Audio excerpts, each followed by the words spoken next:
Last week, we brought you the breaking news of Principal Brad Basham leaving Roseville. Now he talks to TigerCast News about his decision to move to the district office. While many students finished a lot of tests last week, juniors will continue testing with the SBAC both today and Wednesday. The varsity softball team is off to a hot start this season. How they've stepped up to the challenge and excelled under their new coach. This and more on an all-new TigerCast News. From Eye of the Tiger, this is TigerCast News. Broadcasting from Studio 403 in Roseville High School.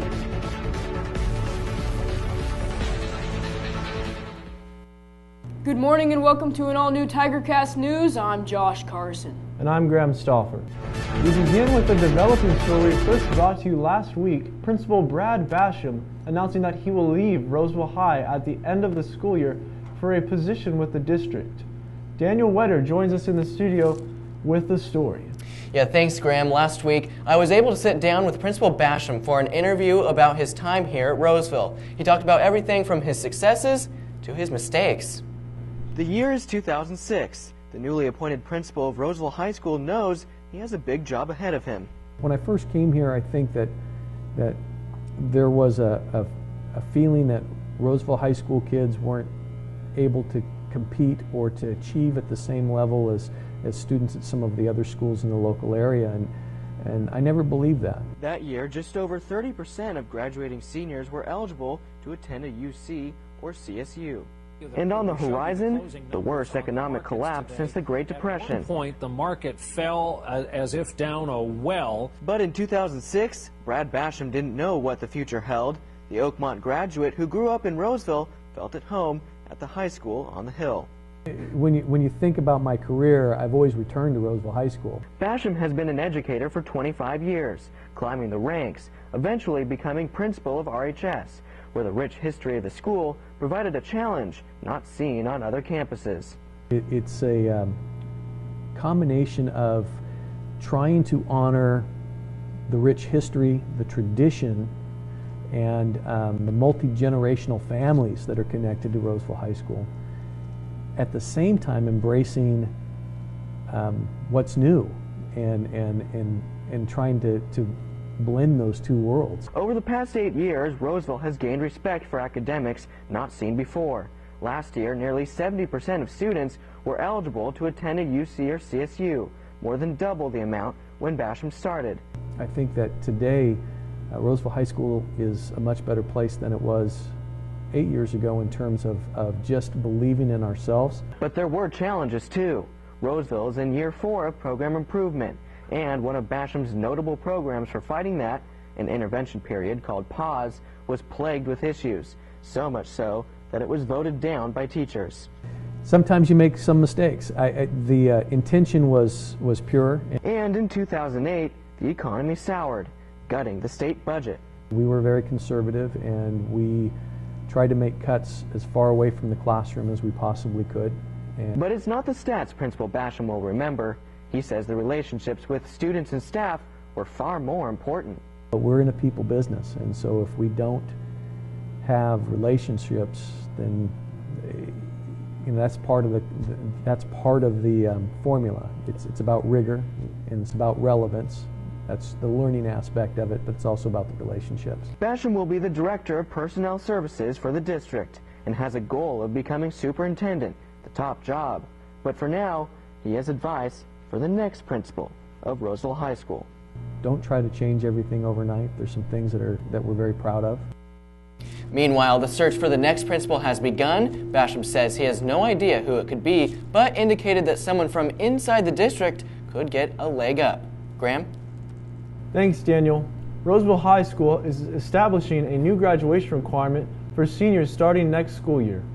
The new financial literacy course will be completed by students online outside of school hours through Blackboard.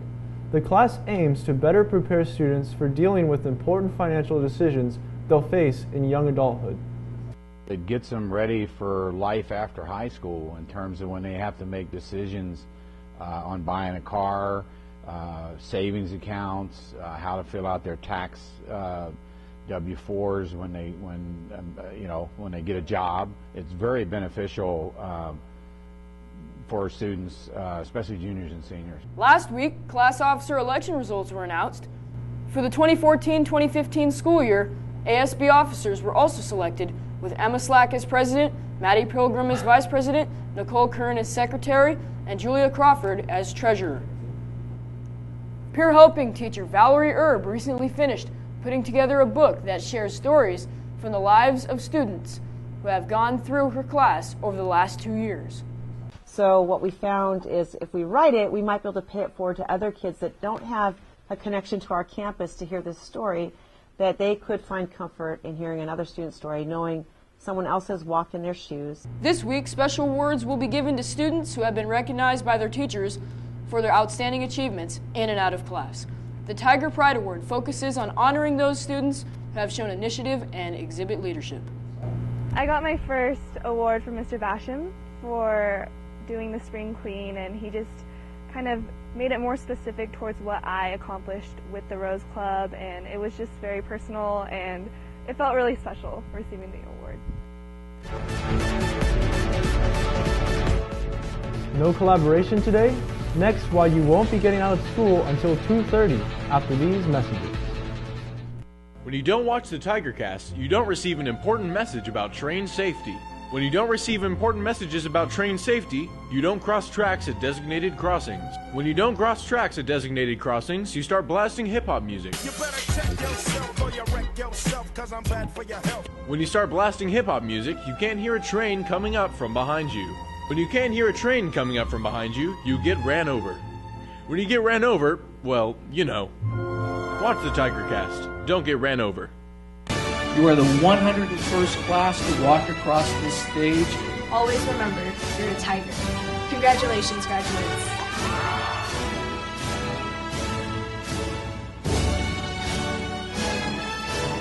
Together, let us turn our tassel!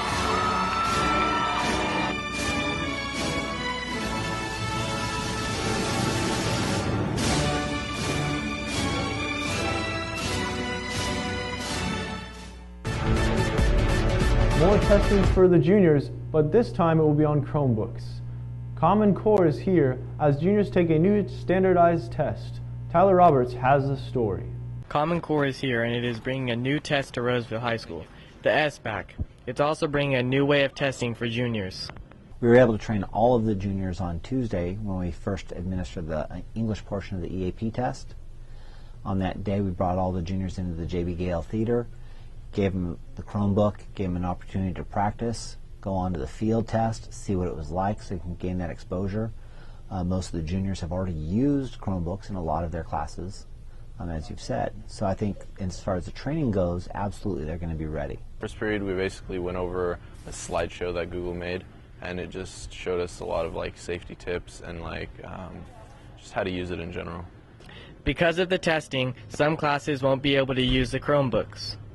Yes, there are some classes that have traditionally been using them, and there's going to be a small window of time where that's going to be unavailable to them because the browser, the secure browser that the SBAC tests use, need to be installed, those need to be all verified and in place. Some juniors don't agree with the fact that this test is only for them and not for any other classes. And I think it's unfair that juniors have to do it. I think seniors, freshmen, and sophomores should be taking a test like this too. The testing schedule will mostly be impacting juniors. Today's release is at 2:30 as a part of an extended day to accommodate the first section of SBAC testing. There will also be an extended second period on Wednesday for juniors taking the test. And now we toss it over to Dominic Quilala for sports. Under first-year coach Nicole Wallace, the Roseville varsity softball team is out to a fast start. Rachel Muse has a story. Heading into Friday's game, Roseville stood with a 14-2 overall record, losing only one league game against Wood Creek after being undefeated for the majority of the first half of the season. We finished the first round of league undefeated, which is huge. We beat Wood Creek, we beat Rockland, both huge rivals for us, and the girls fought till the end. And we've been getting better each time. Each win that we've had has made us better. The losses have even made us better. Their team's pitching and hitting has stayed steady and consistent. Both Naomi Monahan and Shaylin Borwayak share the load of the work pitching. I think this season's successful because we have a great a great group of girls to work with that are hungry to win and want to be here and want to get better. The Lady Tigers have an advantage as they have a group of girls with experience and chemistry that can contribute to how they play together on the field. I think this season is really successful because we've all grown up playing together from such a young age, and we all have a bunch of individual athletes who are great in itself, but when we all come together and we know each other so well, we know our personalities, we know what we're thinking just by looking at each other, I think that helps a lot. The Lady Tigers' next game is Wednesday at home against Nevada Union.